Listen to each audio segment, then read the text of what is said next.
안녕하세요. 오늘도 사연살롱을 찾아주셔서 감사합니다. 환갑을 바라보는 여성이에요. 몽골 속담에 이런 말이 있대요. 칼의 상처는 아물어도 말의 상처는 아물지 않는다. 60년을 살아오면서 사람들한테 상처받던 일이 한두 번이 아니었지만 그 중에서도 특히 제게 큰 상처를 입혔던 사람이 있어요. 40년 넘게 알고 지낸 여고 동창이죠. 17살에 교실에서 처음 만난 이래 지금까지도 그 친구는 새치어로 제게 수없이 비수를 꼽아왔어요. 그래서 어릴 때는 싸우기도 참 많이 싸웠더랬죠. 그런데 이게 나이를 똥구멍으로 먹었는지 환갑이 다 된 지금까지도 집얼은 못 버리고 여전히 혀를 함부로 놀리지 뭡니까. 저한테만 그러는 거면 그래도 참아보겠지만 이놈의 기집애가 하나뿐인 내 사위까지 건드리지 뭐해요. 사위를 100년 손님이라고들 하지만 저한테 사위는 내 자식이나 마찬가지예요. 그래서 이번만큼은 도저히 참을 수가 없더라고요. 그래서 공개적으로 욕이나 실컷 먹으라고 이렇게 사연을 보내게 되었습니다. 속 좁은 늙은이라고 하셔도 어쩔 수 없지만 제 얘기를 들어보시면 다들 고개를 끄덕이실 거라고 믿습니다. 제게는 자식이 둘이 있어요. 맏딸에 둘째인 아들까지. 둘 다 제게는 금쪽 같은 자식들이죠. 아들이라고 더 예뻐했던 것도 아니고 딸이라고 해서 소홀히 대한 적도 없어요. 다들 똑같이 내 배 아파 낳은 자식이니까요. 하지만 둘 중에서 가장 마음이 가는 자식을 꼽으라고 한다면 어쩔 수 없이 아들을 꼽을 것 같아요. 왜냐하면 제 아들은 더 이상 이 세상에 존재하지 않기 때문이에요. 불행은 한꺼번에 찾아온다잖아요. 하필 남편이 회사에서 쫓겨나다시피 나오게 됐던 그 무렵 제 아들은 몹쓸병에 걸리고 말았어요. 당시 저희 집은 남편의 부하 직원이 단독으로 저지른 궁금 횡령에 제 남편도 가담했다는 누명을 쓰는 바람에 회사로부터 소송을 당한 처지였어요. 억울한 마음에 변호사를 선임해 싸웠지만 결과는 패소였고 회사가 입은 피해 금액 중 일부를 변상하라는 판결을 받게 되었죠. 그 바람에 장기 대출을 받아 장만했던 집도 팔고 본가와 친정에도 꽤 빚을 지게 됐어요. 상황이 이러니 어쩌겠어요. 저는 어린 자식들만 집에 두고 남편과 함께 돈벌이에 나서야 했죠. 집안 살림만 하던 제가 할 수 있는 일이라고 해봐야 식당에서 일을 하거나 화장품 방문 판매를 하는 정도에 불과했어요. 다행히 동네 아주머니 소개로 대학가 근처에 있는 반찬 가게에서 일을 할 수 있었죠. 주인 아주머니가 인심이 좋은 분이라서 그날 팔고 남은 반찬을 가져다 먹게 해주셨어요. 그렇게 반찬값도 아껴가며 어떻게든 이 난관을 헤쳐가려 안간힘을 썼는데 그 노력이 한순간에 무너져버리는 사건이 발생한 거예요. 아들 녀석이 코피도 자주 쏟고 빈혈도 심한 데다 감기 기운이 오래가서 한동안 동네 약국에서 약을 지어다 먹였거든요. 그런데 이게 그렇게 나을 게 아니었던 건가 봐요. 그날도 가게에서 일을 하고 있는데 아들 학교에서 전화가 온 거예요. 저희 애가 학교에서 쓰러져 병원에 실려갔더라고요. 가게 사장님께 양해를 구하고 병원으로 달려갔는데 거기서 대형 병원으로 가보는 게 좋겠다고 그러더군요. 그 말에 덜컥 겁부터 났어요. 그때만 해도 아이 상태가 어느 정도로 심각한지 몰랐기 때문에 돈 걱정이 먼저 됐거든요. 집이 어려워진 이후로 의료보험비를 못 냈기 때문에 검사비도 만만치 않게 들 텐데 어쩌나 싶었죠. 아들을 데리고 대학병원에 도착해 혈액 검사를 받았고 수치가 비정상적으로 나와서 바로 정밀 검사까지 진행했어요.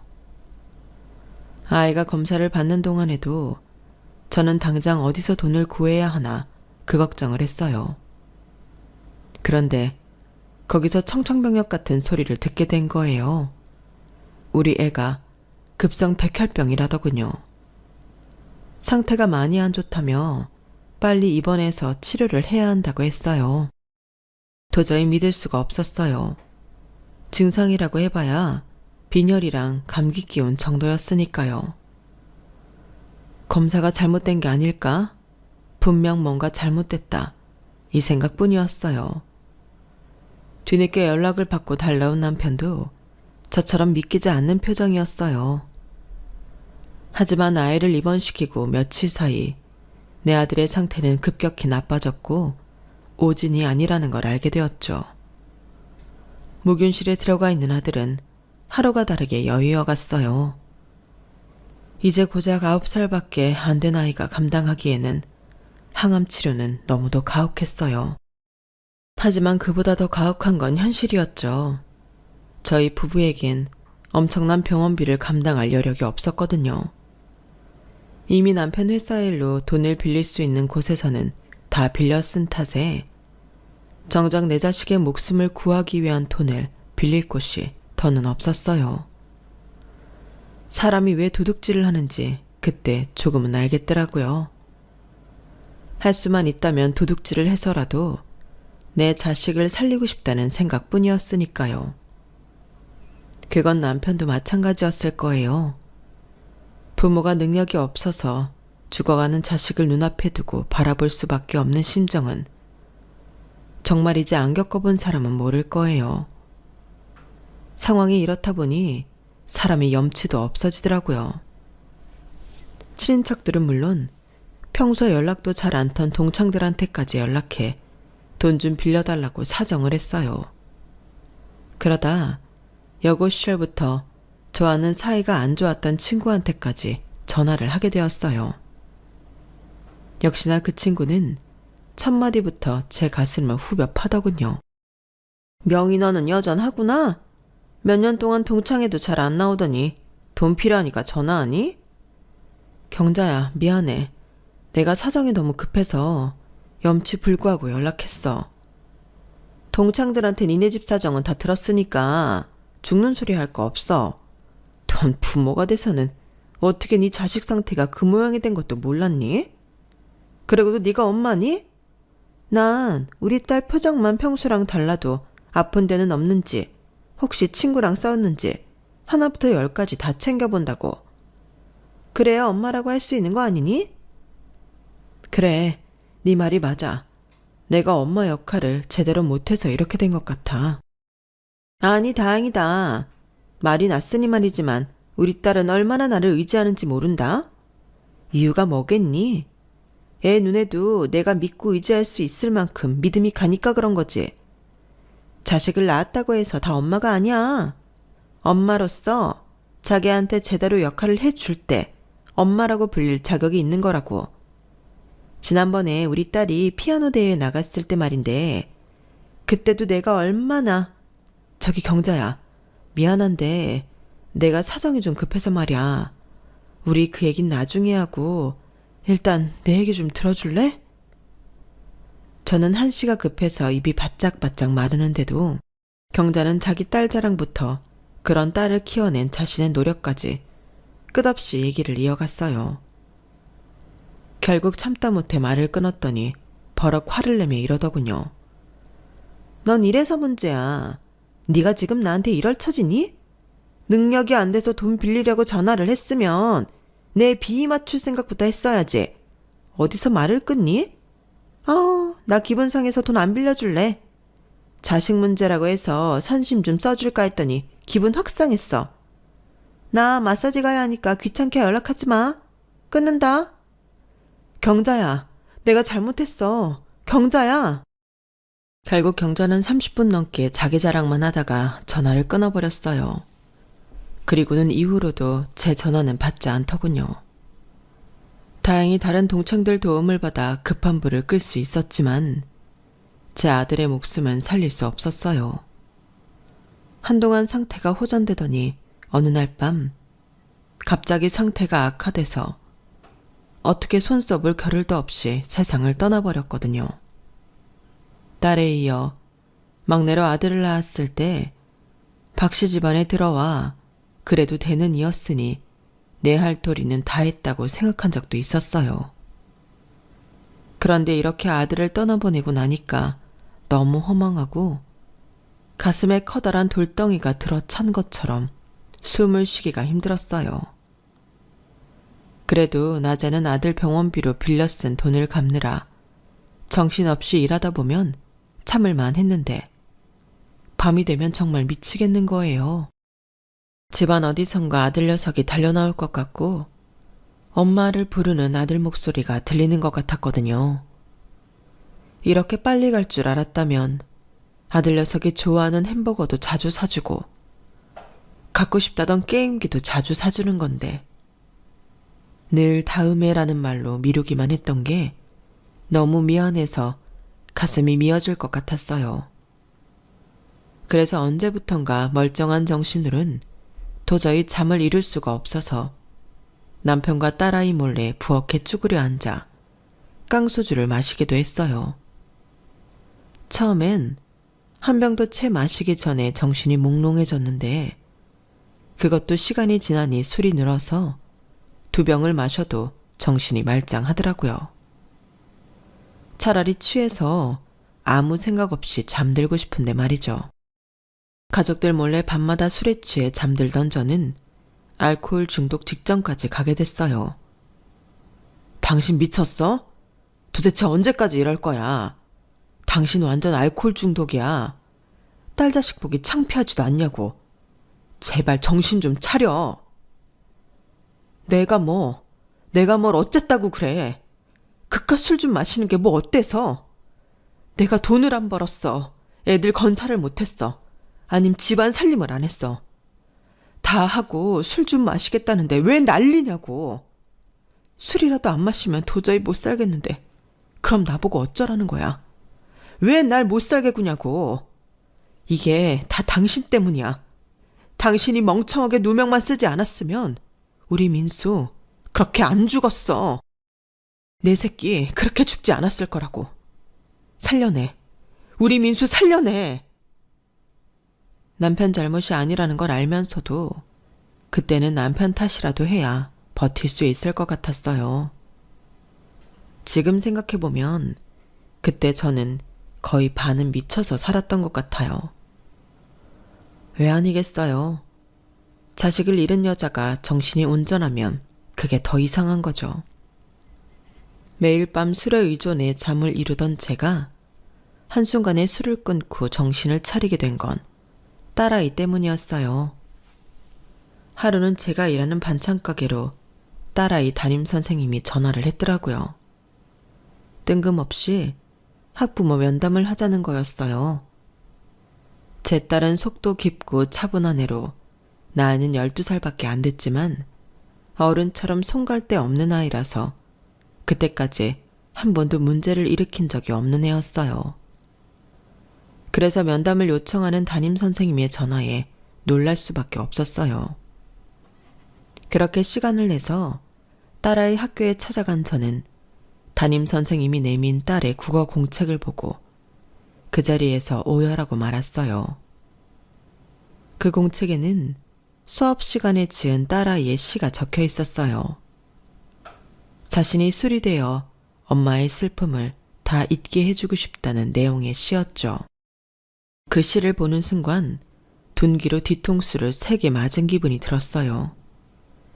그동안 나는 내 슬픔에만 빠져 내 아이에게 무슨 짓을 했던 건가. 엄마로서 너무 미안하고 가슴이 아파서 눈물이 멈추지 않더라고요. 떠나보낸 아들만 생각하느라 내 곁에 남아있는 딸아이 가슴에 피멍이 드는 것도 모르고 있었다니. 전 정말 엄마로서 실격이라는 생각이 들었죠. 딸아이의 시를 읽고 정신이 번쩍 든 저는 바로 집으로 가 집에 있는 술을 죄다 내다 버리고 그날부터 술을 딱 끊어버렸어요. 그리곤 아들에 대한 그리움은 잠시 접어두고 남아있는 딸한테 집중하기로 했어요. 처음엔 딸아이 때문에 슬픈 티를 내지 않으려고 했었는데 그게 시간이 지나다 보니 제 자신에게도 일종의 최면이 되었던가 봐요. 좀처럼 살아갈 희망도 없던 제가 술 없이도 멀쩡히 잠도 자고 밥도 먹게 되었거든요. 내 딸을 위해서라도 다시 일어서야겠다는 일념으로 남편과 합심해 열심히 일해 돈을 벌었고 그 결과 모든 빚을 다 청산하고 0에서부터 다시 시작할 수 있었어요. 그렇게 되기까지 20년 가까운 시간이 걸렸지만 그 긴 세월 동안 포기하지 않은 덕에 희망이 현실이 될 수 있었던 것 같아요. 성인이 된 딸은 고등학교 졸업 후 전문대에 진학해 유치원 선생이 되었어요. 아침 일찍 출근해서 일반 회사들보다 늦게 퇴근을 했지만 월급은 턱없이 적었어요. 그런 박봉을 받으면서도 딸아이는 알뜰히 저축까지 하더라고요. 언제가 될지 모르지만 결혼할 때 부모한테 손을 벌리고 싶지 않다는 게 이유였죠. 어릴 때부터 부모가 돈 때문에 힘겹게 살아가는 걸 가까이서 지켜본 터라 그런 생각을 하게 된 건지도 모르겠네요. 여고 동창들 자식들이 하나 둘 시집 장가를 가는 동안 제 딸은 묵묵히 일만 했어요. 딱히 결혼 생각이 없어 보이지는 않았는데 남자를 만나는 것 같지도 않아서 내심 걱정이 되더라고요. 그 무렵 제 딸과 동갑내기 딸을 가진 경자가 동창 모임에 청첩장을 들고 나왔더라고요. 자기 딸이 결혼한다면서요. 내가 의사 사위 들이느라 요즘 허리가 휜다. 내가 딸이 하나였으니 망정이지 의사 사위 둘만 들였다간 길바닥에 나 앉을 판이라니까. 그래도 우리 집 바깥 양반 말대로 이것도 일종의 투자다 생각하니까 돈 아까운 줄은 모르겠더라. 근데 명인이네 딸은 결혼 소식 없니? 만나는 남자도 없대? 하긴 니네 집 꼴을 보면 내가 네 딸이라도 남자 데려가 인사시키기 좀 그렇지. 니네 아직 전세 살지? 어쩜 말을 해도 꼭 저렇게 하는 건지 정말 저 주둥이를 바늘로 꽉 꿰매고 싶었어요. 하도 얄미워서 얘 앞에서는 절대 고개 숙이고 싶지 않더라고요. 맞아. 전세 살아. 그래도 빚 다 갚고 마음이 편해서 그런가 살만하네. 살만하긴 죽지 못해 사는 거 다 아는데 네 아들 죽고 아들 병원비로 진빚 갚느라 파출부까지 한 거 다 아는데 어디서 대도 않는 소리를 하니? 힘들면 힘들다고 말해. 안 그런 척하는 게 더 불쌍해 보이니까. 난 솔직히 명희 너 생각하면 숨이 턱 막힌다. 인생이 박복해도 어쩜 그렇게 박복하다니? 네가 전생이 죄가 많긴 한다 보다. 그러니 아들 자식 잡아먹고 평생을 그렇게 지질이 궁상으로 살지. 뭐? 자식을 잡아먹어? 야, 조경자. 너 뚫린 입이라고 말 함부로 할래? 어제가 안 한 건 참고 넘어가려고 마음 다잡고 있는 판에 아들 얘기가 나오자 저도 모르게 폭발해버렸어요. 그러자 옆에 있던 동창들이 나서서 저를 말리더라고요. 그리곤 저 대신 경자한테 한 소리씩 했어요. 그제야 경자는 마지못해 제게 사과를 하더군요. 사실 경자가 번번이 저를 못 잡아먹어서 안다는 이유가 있긴 해요. 경자네 둘째 오빠가 고등학생 시절부터 저를 많이 좋아했었거든요. 경자를 시켜 연애 편지도 보내고 길에서 마주치며 빵집에도 데려가 빵도 사주고 버스를 타면 저 대신 회수권도 내주고 할 정도로요. 하지만 저는 경자 오빠가 마음에 들지 않았어요. 집에 돈 좀 있다고 없이 사는 친구들 무시하고 강자 앞에서 약하고 약자 앞에서 강한 치졸한 인간이었으니까요. 거기다 말을 함부로 하는 경자도 싫었던 터라 절대 엮이고 싶지 않았죠. 성인이 되고도 경자네 오빠는 제가 다니는 회사까지 툭 하면 찾아와 자기랑 데이트 좀 하자고 졸라댔어요. 그러다 한 번은 강제로 저를 끌고 가려는 걸 저희 회사 남자 직원이 구해주었죠. 바로 지금의 제 남편이요. 그 일로 남편과 저는 가까워졌고 1년도 안 돼 결혼을 하게 됐어요. 닥쳤던 개 지붕 쳐다보는 격이 된 경자 오빠는 제 결혼식까지 찾아와 깽판을 부리다가 결국 경찰한테 끌려가게 되었죠. 그 일로 경자는 저를 볼 때마다 손톱을 세우고 긁어대는 거예요. 악연도 이런 악연이 없는 셈이죠. 생각 같아선 경자 딸 결혼식에도 안 가고 싶었지만 동창들이 하도 닥달을 해서 눈 딱 감고 다녀왔어요. 연예인들이 호텔에서 결혼식 하는 걸 TV를 통해 본 적이 있긴 하지만 일반 사람들도 호텔 결혼식을 한다는 건 그때 처음 알았네요. 확실히 돈이 좋긴 하더라고요. 음식도 훌륭하고 식장 자체도 고급스러워서 그날의 주인공인 신랑 신부가 확실히 빛났거든요. 저 자리에 내 딸이 서 있다면 어떤 기분일까 상상하면서 동창 딸의 결혼식을 지켜보았어요. 그리고 집에 돌아왔는데 화장기 하나 없는 얼굴로 집 청소를 하고 있는 딸이 보이지 않겠어요? 부모 잘못 만나서 고생만 하는 딸이 그날따라 더 안쓰러웠어요. 정말 경자 말대로 우리 집 사는 꼴 보이기 창피해서 남자를 집에 안 데려오나 싶기도 하고 혼수 자금이 없어서 결혼 생각도 못하는 건 아닌가 걱정이 되기도 했어요. 이제 집에 빚도 없겠다. 딸 혼수 비용이야 어떻게든 마련해 줄 수 있을 것 같아서 하루는 슬쩍 떠봤어요. 그랬더니 글쎄 5년 넘게 만나온 사람이 있다지 뭐예요. 아니 5년이나 사귀었으면서 그동안 왜 말을 안 했어? 왜? 그 사람이랑 결혼하자고 안 해? 안 하긴 사귀고 1년쯤 됐을 때부터 이미 결혼 계획까지 다 세웠는걸. 안 그래도 우리 집에 인사 오기로 했어. 결혼은 내년 봄에 할 생각이고. 얘는? 아니 그걸 이제야 말하면 어떡해. 결혼하는데 돈이 한두 푼 드는 것도 아니고 엄마랑 아빠도 준비할 시간을 줘야지. 봄까지 얼마 남지도 않았는데. 다 큰 자식이 결혼하는데 부모가 왜 결혼 비용 걱정을 해? 연애 기간이 길었던 것도 우리 둘이 결혼 자금 모으는데 시간이 걸려서 그런 거야. 그 사람네 집도 그리 넉넉한 편이 아니거든. 우리도 다 계획이 있으니까 너무 걱정하지 마. 그보다 인혁 씨, 우리 집에 인사 오면 예쁘게 좀 봐줘. 딸아이가 선택한 남자는 삼형제 중 장남으로 동생들과 함께 작은 청소업체를 운영하고 있었어요. 딸아이 말로는 건물 청소 하청을 맡아 하고 있다는데 워낙 성실해서 그런지 맡고 있는 건물도 많고 벌이가 꽤 괜찮다고 하더군요. 대학까지 나와 청소일을 시작한 계기는 모친 때문이라고 했어요. 30 무렵에 남편과 사별하고 새 아들을 키워낸 모친이 온갖 일을 해가며 생활을 꾸려가다 건물 청소일을 시작하게 됐는데 용역업체가 파산을 하는 바람에 월급도 못 받게 되자 다니던 회사를 관두고 자기가 그 업체를 인수했다고 하더군요.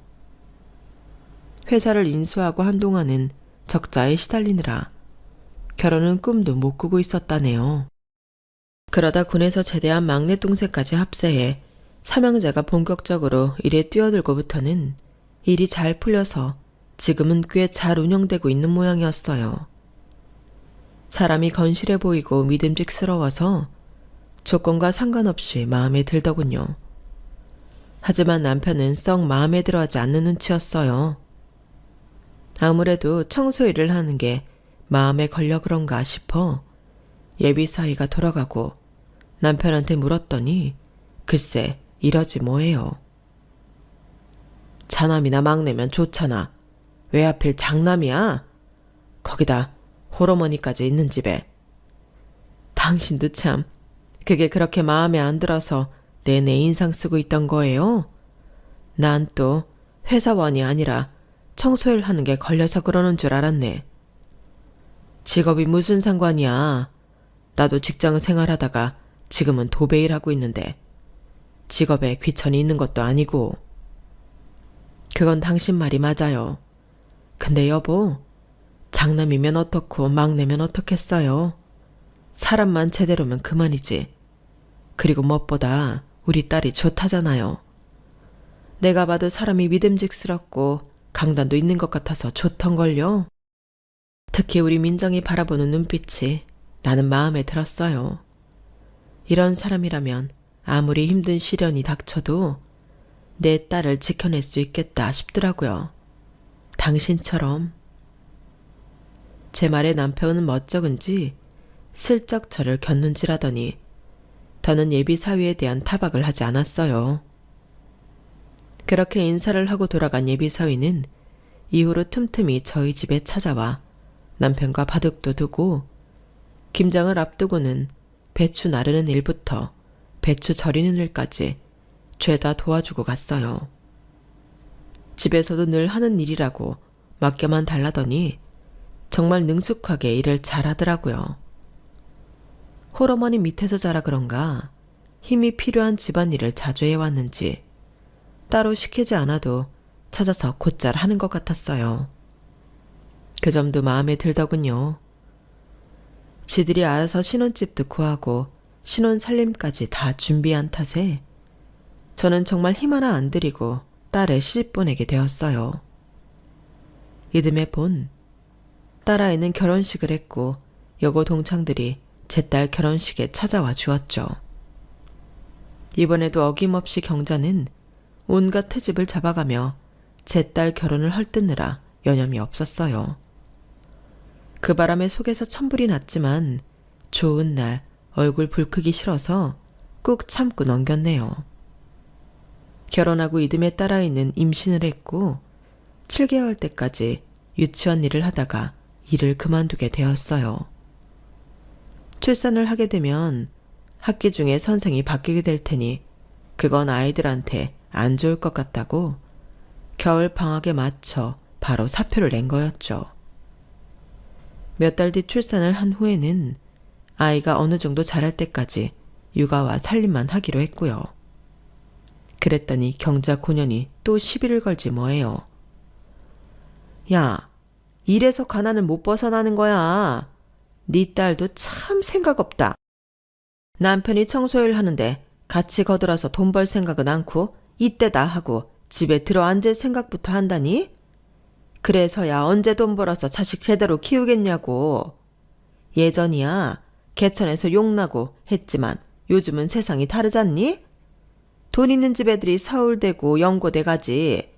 돈 없는 집 애들은 그 뭐냐 듣보잡? 듣도 보도 못한 대학이나 가는 거라고. 이렇게 부모로서 책임감이 없어서야 원. 경자는 뚫린 입이라고 함부로 짓거리는 버릇은 여전하구나. 어쩜 그렇게 나이를 먹어도 한결같니? 인간아, 나이를 먹었으면 사람 좀 되라. 언제 철들래? 그리고 내 사위가 돈 잘 버는데 네가 왜 우리 딸 자식 걱정까지 하니? 넌 네 손주 걱정이나 하라고. 아 맞다. 넌 걱정할 손주도 아직 없지? 뭐? 손주 좀 먼저 봤다고 네가 내 앞에서 유세 떠는 거야? 아이고 웃겨서 말도 안 나온다. 그런 거지 같은 집구석에서 낳은 자식이 오죽하겠니? 내 사위는 의사인데 자식을 낳아도 청소일이나 하는 네 사위 자식보다는 훨씬 똑똑하고 대단한 애가 나올 거다. 그래, 어디 나 보고 그런 소리 해봐. 비록 내 사위가 청소일은 하고 있지만 서울대에서 4년 내내 장학금 받고 다닌 사람이야. 네 사위는 지방대 의대 출신이라며? 머리로만 비교하면 글쎄다. 네 사위가 내 사위 못 따라오지 않을까? 사위들 직업과 출신 대학으로 싸우는 장모들이라니. 유치한 건 알지만 저도 경자한테만큼은 지고 싶지 않아서 끝까지 이빨을 세웠어요. 누가 뭐래도 나한테 내 사위는 세상에서 최고이기도 했고요. 개처럼 벌어서 정승같이 쓰라 했다고. 비록 힘든 남들이 꺼리는 청소일은 하고 있지만 제 사위는 참 멋지게 사는 사람이거든요. 힘을게 땀 흘려 번 돈으로 직원 식구들까지 챙기고 철마다 시설에 기부도 많이 하고 있으니까요. 나 혼자 잘 먹고 잘 살기보다는 다 같이 나눠 먹고 살자는 게 제 사위 인생 모토라니 말 다 했죠. 게다가 확실히 서울대 출신이라 그런지 본업 외에도 여러 방면에서 꽤 짭짤한 부수입을 올리고 있었어요. 딸아이가 그러는데 부수입으로 모은 돈만 해도 꽤 된다고 하더라고요. 자기 일에서 능력 발휘에 돈 잘 벌고 아내랑 부모 형제, 장인 장모까지 잘 챙기는 만점 사위인데 그깟 의사 사위가 부러울까요? 경자 사위를 한 트럭으로 준다 해도 내 사위랑은 절대 안 바꿔요. 경자가 그렇게 제 사위를 못 잡아먹어서 안달인 이유를 제가 모르는 건 아니에요. 동창들이 그러는데 결혼하고 반년도 안 돼서부터 딸이 못 살겠다고 수시로 친정에 드나든다고 하더라고요. 경자 딸이 지방대 미대를 나왔는데 시어머니가 그렇게 무시한다네요. 따지고 보면 자기 아들도 지방대인 건 마찬가지인데 말이죠. 게다가 결혼 전부터 남자가 여자 문제로 몇 번 힘들게 한 적이 있었는데 결혼 후에도 달라진 게 없었다나 봐요. 경자 딸이 제 딸보다 1년 먼저 결혼했지만 아직 애 소식이 없는 것도 둘 사이가 안 좋아 그런다는데 아무리 그래도 그렇지 그렇다고 애꿎은 내 사위한테 함부로 하는 건 저도 두고 볼 수는 없죠. 나한테 그러는 거야 참고 넘기겠지만 내 자식이랑 내 사위 건드는 건 절대 용서가 안 되거든요. 그래서 언제 한번 경자 저걸 정신 차리게 해줘야겠다 생각했는데 그날이 이렇게 빨리 올 줄 누가 알았겠어요. 그동안 청소일 한다고 주변에서 내 사위를 깔본다는 건 저도 사람인지라 눈치채고 있었어요. 경자뿐만 아니라 다른 동창들도 은근히 내 사위를 무시하는 게 느껴졌으니까요. 동창들 모임 때 내 사위가 찾아와 장모 친구들이라고 식사 비용을 내주고 갔더니 뒤에서들 그랬다는 거예요.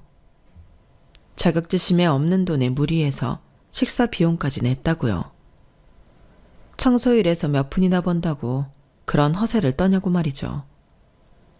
그런데 이번에 그 주둥이들을 한 방에 누릴 수 있는 일이 생겼지 뭐예요.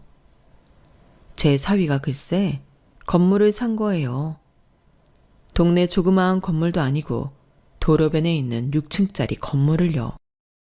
일 외에도 부업으로 이것저것 한다는 말은 들었지만 결혼하고 10년도 안 됐는데 그 사이 그렇게 돈을 모았을 줄 누가 알았겠어요.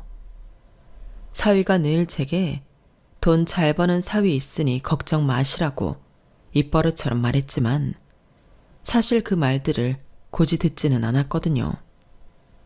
그런데 그 말이 빈말이 아니었던 거예요. 그래서 동창들을 불러 사위 건물에 있는 식당에서 밥을 사기로 했어요. 아직 영문을 모른 채 밥 얻어먹으러 나온 동창들은 무슨 좋은 일이 있어 밥을 다 산다고 그러냐고 묻더군요. 자랑하고 싶어서 입이 근질근질했지만 일단 밥을 다 먹고 얘기하려고 꾹 참았어요. 그리곤 식사를 마치고 나오면서 얘기를 했죠.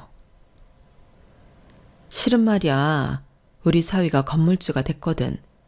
그래서 한턱 쏘려고 불렀던 거야. 나 어려울 때 니들한테 도움도 많이 받았잖니? 그 말에 동창들은 두 눈이 휘둥그레졌어요. 딱 한 사람, 경자만 빼고요. 아이고, 웃기지도 않네. 건물주? 요즘은 개나 소나 건물주라지? 왜? 어디 코딱지만한 빌라 하나 샀다니? 네 사위가 천안 청소이라는 거 여기서 모르는 사람이 어딨어. 청소부가 돈 벌어봤자 거기서 거기지. 무슨 건물주는. 되다는 소리 그만하고 기왕 온 김에 우리 사위 병원이나 구경들 하고 가. 작년에 우리 사위 병원 이 건물 4층으로 이전했거든. 이 건물이 신축인데다 목이 좋아서 세가 얼마나 비싼지 몰라. 돈 잘 버는 우리 사위 정도나 되니까 이런 데 병원도 차린 거지. 다들 뭐해?